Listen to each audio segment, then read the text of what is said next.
Gobyerno, politika, publiko. Basta issue, apektado ka. Dapat kang mag-usisa. Kailangan mong magtanong. Strictly confidential.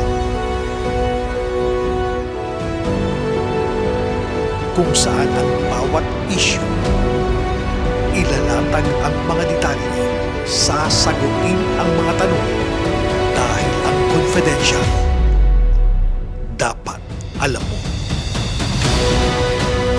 Meron bang talagang sinubukan yung pedal kung may preno o wala? Kasi lahat naman sila bumaba eh. Bagamat yung iba bumaba na mas konti. Normal na nagbabago yung performance rating at yung class rating. Pag hindi ka pa rin nagbayad, tatakutin ka na, meron ng pananakot.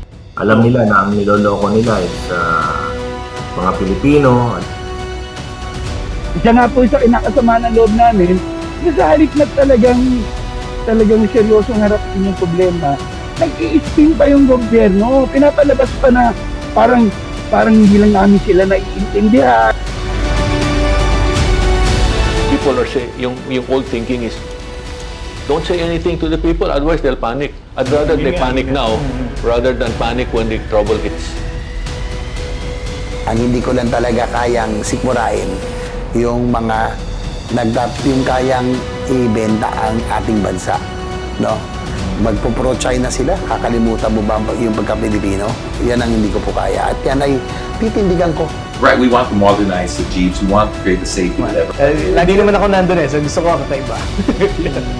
Para sa Team Bahay, ako naman po ang inyong pambansang pantanggal umay, Mark Logan po. At ito ang aking kwento.